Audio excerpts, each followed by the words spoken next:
Hello, hello. Welcome to the Thoughtful Age podcast. And in today's episode, we're going to talk to Evgeny Gusarov, who is angel investor, founder of Gusarov Startup Studio, entrepreneur, and mentor for SaaS startups. And meanwhile, he has an engineering and product background. At some point, he decided to dive deeper into the business realm and even start his own business and his own startup studio as well. And it would be interesting, I think, to know what inspired you to do so. And just tell us a bit about yourself and give us a brief introduction and tell what inspires people to switch gears, like going from engineering kind of things to entrepreneurial realm. Thank you, Dima. Thank you for having me. Um, so, what did inspire me to switch from product manager in technology and to the business? So, basically, starting my own business has always been a plan for me since my early 20s. And it's always been about money. I want to earn a lot of money and earn a lot of money.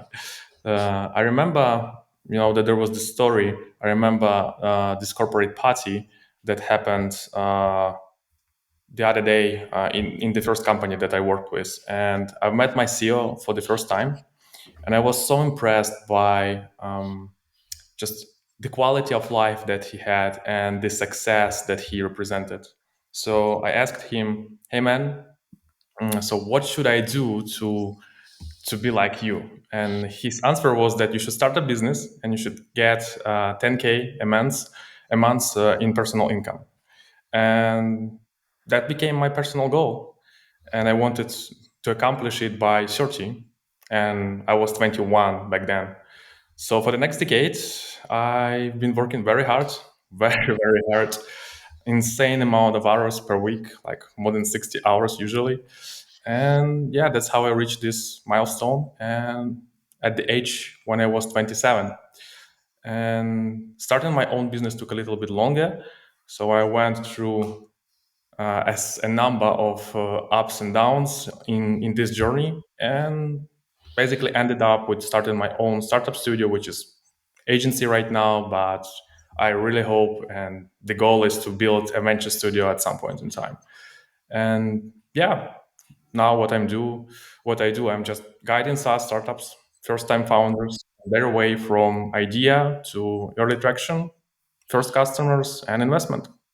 So Impressive. that's Yeah, interesting story. And I believe as you were going forward, maybe like you also found some other motivations other than money, like already since you went all this way forward and you already achieved something. And like for me personally, like money is also a big driver for sure, because like it's also goes along with like prosperity and welfare of you personally and your family and everything else.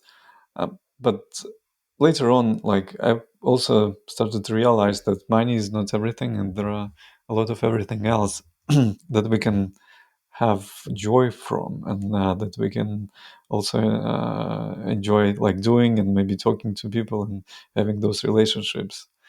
Can you that's elaborate on that too? yeah, that's totally true. But you know, I want to.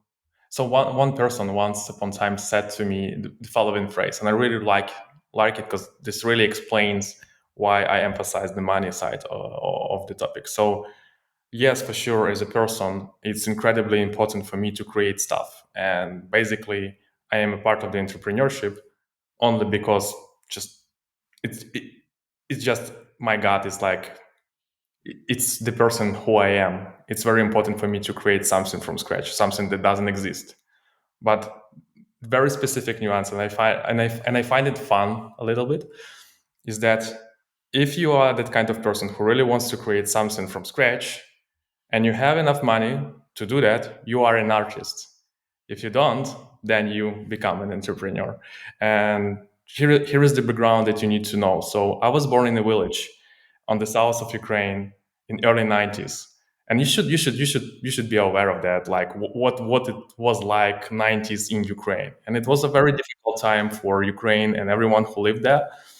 uh, Basically everyone in Ukraine was in a very vulnerable financial situation, and Ukraine was very poor at the time, and power outages, insane shortage of goods. And I think this experience in my childhood, it just formed this hunger for a better life. And that's why I emphasize it, because just being a creator, creating something from scratch, creating something that doesn't exist, is just something that is, I take it for default, like it's just who I am.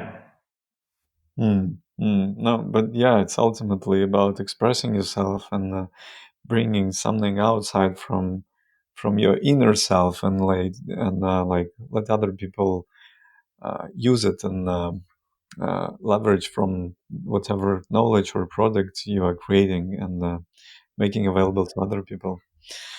Okay, cool. And if we're talking about startups and entrepreneurship, can you talk about the biggest challenges that new tech startups face, and especially in the beginning, and how you help them through these tough times? There are there are so many of them, and I think we need to be specific here, because it really depends on the founder. And I specifically work with technical founders, so people who have technical backgrounds or they have a technical mindset. Because I was that person in the past, so I have a background of engineer, then designer, then product manager. So whole my career was quite technical, over like probably 6 to 7 years. So let's like specialize and focus only on technical first time founders of SaaS startups. And I will be specifically addressing challenges that they have on the idea and pre MVP stage, because on the other stages the challenges are quite different. So the biggest problem, the biggest challenge that these people face, and I faced it as well, is that these people are very good at building stuff, but when it comes to selling this stuff and getting customers, this part becomes very challenging for them. How do I get traction? How do I get my first customers? How to do it right? Is my startup even worth pursuing it? There are These are the most frequent problems, the most frequent challenges that founders usually come to me with. So I've been there. I've experienced all of that by myself. And it took me years to fail and learn until I found my path that basically worked for me. And I've collected all of my learnings and developed a SaaS incubation program. It's basically an intensive course that happens that lasts for 2 months, for 4 months, that takes your startup from idea to first customers. So how I help there specifically is that basically when you join any generic incubation program, they teach you a lot of stuff, and that's cool, that's great, that gives you the foundation, the basic knowledge. But this also has a downside, that there is so many paths you can go, so it's very hard to decide which one to choose. And what I do instead, I give and share and explain one specific path with very clear instructions. I basically take your hand and guide you through one way of building a SaaS startup. And Mm, that's like literally going from idea to validating the customer to finding the task, the job that we want to solve for the customer, analyzing alternatives, and then coming up with the problem, then converting the problem into a resistible offer that people will almost feel so stupid saying no to, and then launching this idea in the form of a website, and then building a scalable outreach sales funnel, and basically attracting your first customers into the waitlist. So that's like from the very beginning to the last point. That's how I help those founders to like go through these mm, challenges. mm. And like from what I hear, apparently there is some universal recipe that could be applied to almost every kind of startup in SaaS space. Uh, Maybe yes, maybe not. The devil is always in the details. So, for example, I've been testing this program with a couple of founders already, and I didn't expect that. So basically, people that work with me right now, they build their startup, they build their SaaS prototype. They do not develop anything. They do not develop any technology. What they do is they design their first UX prototype. And it's very important for this prototype to look real so that we can pre-sale it to potential customers. And they find it quite challenging for them. And that's where and why it's very important to have this specialization. So yes, it's applicable to everyone, but the devil is in the detail. I need to find the program is not just me, it's also a bunch of other experts. And what I do is I find a specific expert in design who will help this founder to basically design their solution with them. So it's like a do it with me experience. hmm. And this really helps to go through this path much faster. It's like really times faster than you would have if you were doing this alone. Yeah, I see. And I believe this is like anyway good advice to start with at least something, but not to build everything that you are dreaming of, because I believe a lot of founders they have tendency of just start Yes. coding, start building some products, infrastructure, back end, front end, all of those integrations and everything, just to realize that there is no customers for this kind of product they built like in a year or Yes, so. yes, that can, can I swear? No. Okay, so that's totally true. That's totally true. Uh, yeah, Okay. I totally agree that, and it's so important to actually sell the damn thing before building it. It's so Yeah. important. I failed to do this so many times. Mm. Yeah, because like no, like you have this idea, and having an engineering background, like this is like the temptation that you will have naturally. Oh, let me do it like quickly. I will build this thing right away, like in a week or so. uh, because you know Yeah, how to do it, like you know how to do it on the technical level. yeah. In a technical, exactly. In the mindset of a technical founder, all that separates you from success is just building the damn thing. Yeah, yeah. But that's Agree. not how it works. Totally not. Okay, you also mentioned that you're investing in startups as well. Yeah, I do. Like, do you have any framework, or what are the parameters you're looking at while uh, reviewing and assessing the potential investment opportunity in the startup space? So, yes, but first of all, I need to let you know that I'm a very young angel investor who just started investing recently. So, everything I'll be saying here applies to myself, and it's definitely not a financial advice. Okay. No, this is clear. Okay. So number one is that there are areas that I'm particularly interested in, and specifically, I primarily focused on, who would say, on investing in SaaS startups. So it's very rare for me to invest into other stuff, and there is a very specific reason for that. As an investor, it's as an angel investor, for me, it's very important to actually know into what I'm investing. It's very important to know um, whether or not there are great chances for the startup to succeed. And for that, you need to have some experience in the market, because you, as an angel investor, you're taking probably the highest risks. The more higher, like the risk is higher only for probably the family who gives maybe the first money Mm. Mhm. to the founder, and then angel investor comes next. So it's very important to, for me at least, it's very important to understand at least maybe not the market, but at least the business model of the startup, so that I know whether or not it's bullshit or not. Mhm. That's number one. Number two, and it's personal. I invest in startups. So I invest in startups founded by Ukrainian founders only. I don't know. I think it's just my way to give back to the community and ecosystem of startups in Ukraine. Number three, once you have all of the above, I'm looking for the following things. So first one, market. It's very important for me to see a clear understanding from the founder, just to make sure that they did their homework, that the market that they are running for is worth at least $1 billion, and this market is growing.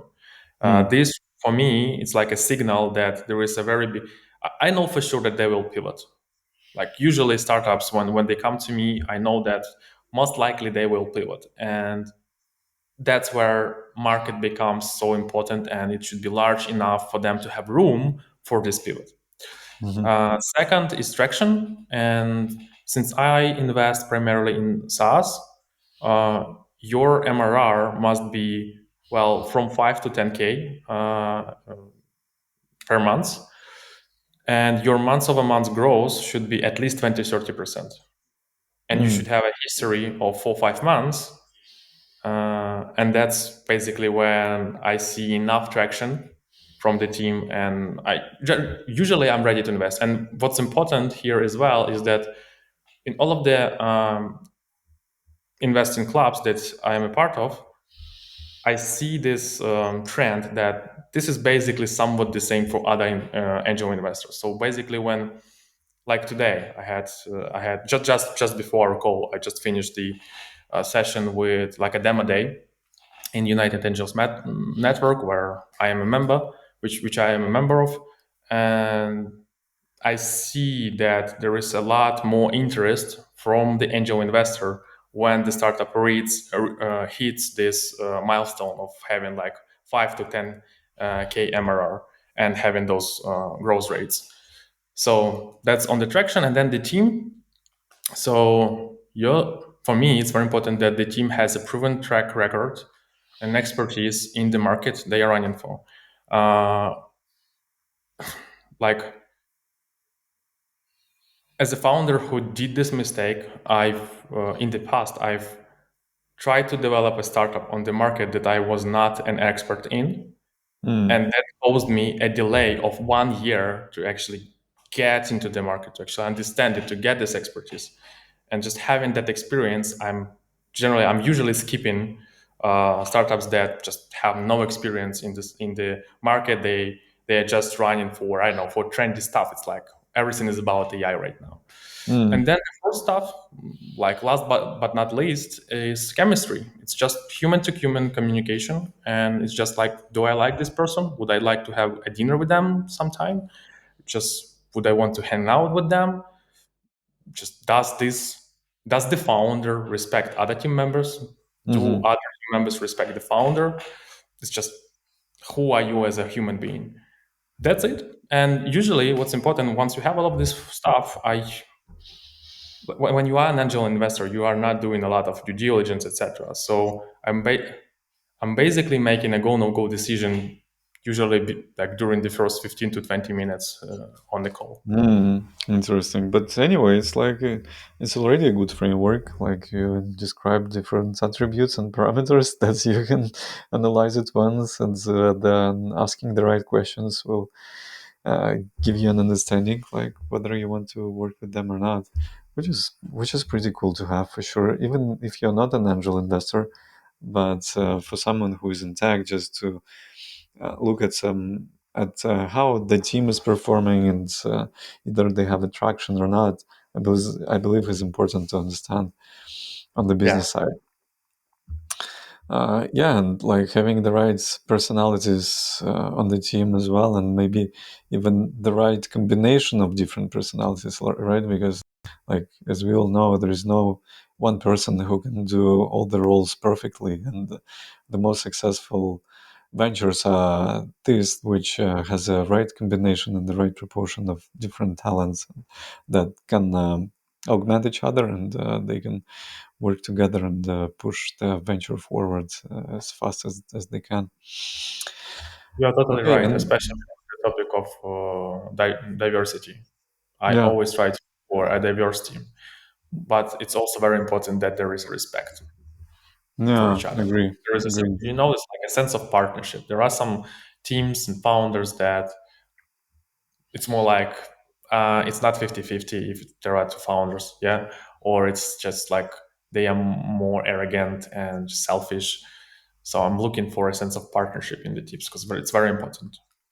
Yeah, yeah, because like ultimately it is the people who are building this stuff, and this is the people who are gonna use it, and everyone wants to be treated with respect, and everyone wants to have this feeling of like belonging and just connection with the other folks.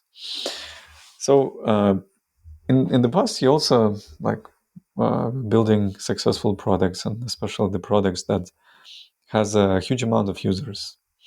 And can you give some advice, or what were the most important lessons for the product that is intended to be used widely by the huge amount of people on the internet? Is there something specific for this kind of product and for this kind of applications? I usually do not give advice. I usually share my learnings in a form of advice. So I'll do the same. I I believe that no one should tell you how to live the life. That's why That's true. I share That's true. how I did what I've learned, and that's like just the interpretation of that. And I guess you are talking about Yola. Yola.com. This is the site builder company.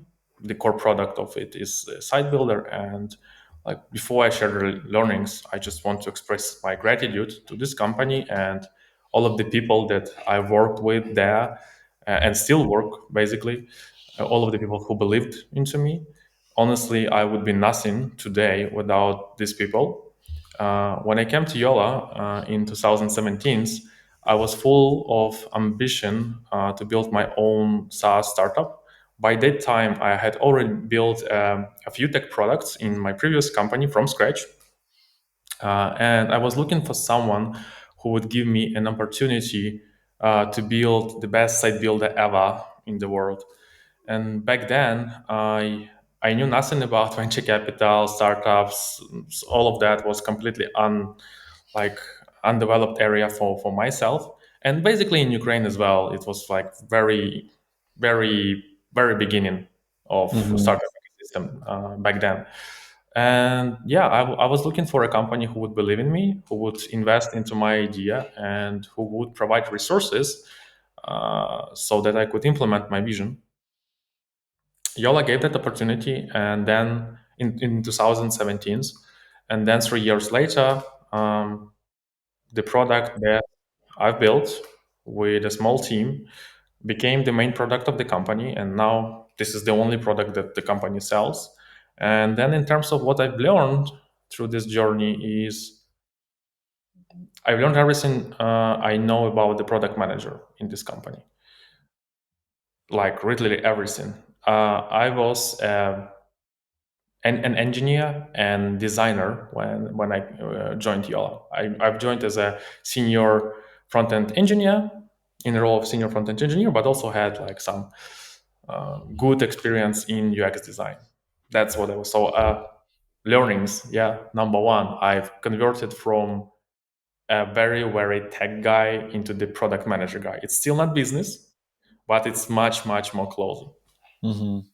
Then I've learned how to build teams, great teams, and probably the biggest learning that I've had in this company is that only great teams can build a great product. Right. That's the most important lesson that I've learned, and it's like it's very maybe simple and clear, and yeah, you can totally understand what I mean by that. Now it's very like it's clear. But I went through a cycle of ups and downs to get to this point in this company with these people. So it's not just like, wow, I had an amazing team. No, there are some difficult situations that just it would be not good of me to share here. Mm. Then I learned that having great marketing and sales are equally as important as having a great product. Mm-hmm. It's not, as a technical guy, I used to have, I've used to be in the same position that we've been discussing, like this whole podcast. All you need to do is to build a great product, and it will Right. sell itself. Yeah. And you will have And then thousands. people somehow will learn about that and like will start using. Exactly, exactly. And in Yola, I've learned that no, it's not how it happens, and you should always be sales first, because that really helps you to refine the product. It doesn't matter how good the product is from your perspective if the person doesn't willing is not willing to buy it. And we are trying when you are trying to sell it to them, either through marketing or through just direct sales, BD. That's where they especially when you put a price on it, that's where they stop saying like tolerant stuff and just trying to be good person with you, and they start talking real stuff, Mm-hmm. and they start explaining why they will not buy your product. And that's Yeah. your opportunity to learn and actually build a product people want. I like this and point and of. that's yeah, and that's almost like it automatically converts into the next learning. The very last learning that I've got through my career is that uh, the main product of an entrepreneur is not a product itself, it's a working business model. Mhm. Yeah. Probably the biggest learning that I've got. That all that matters for the what really matters for an entrepreneur is actually building a working business model, something that people want, something that scales, and something that you can actually technically build. Mm. Mhm. Yeah, makes sense. Makes a lot of sense for sure. And I like that point when you mentioned that once you put a price on tag on your product, everything changes like dramatically. Like when Yeah, it's yeah. free, And when you're just soliciting just some feedback on something abstract, everyone is like, "Oh, this is so cool! This is so exciting!" Like, but will you pay like $20 a month for using that? I Let me think remember, about that. yeah, I remember this session that I had in the past with my coach Ash Maria. So he's an author of book Running Lean, the world bestseller on how to run lean startups, etc. So once, like in one of our sessions, he said there is a very big difference in making customers happy and making happy customers. If you want to make customer happy, just give a bunch of stuff for free. Mhm. Making a happy customer is much more difficult because they are paying to you, and there is other stuff that you need to do. They're getting value. They're getting value that they're ready to pay for. Yeah, Okay, yeah, that's all the reasonable advices. Thank you for sharing. And you also probably you're trained in lean startup methods as well. Like, can you please elaborate a bit on that? Like, how this methodology helps you in either advising other startups founder, mentoring, or like even working on your own startup? yeah. So it really changed my mindset. It's all about mindset, when it comes to building startup and lean. Basically, it's about changing your mindset. It's not about sharing a set of frameworks. It's about mindset. And in order to understand my mindset, I've shared it already, but you need to understand my background in order to understand how bad things were back then. So I've come into the tech industry as a JavaScript developer, and who later became a web designer.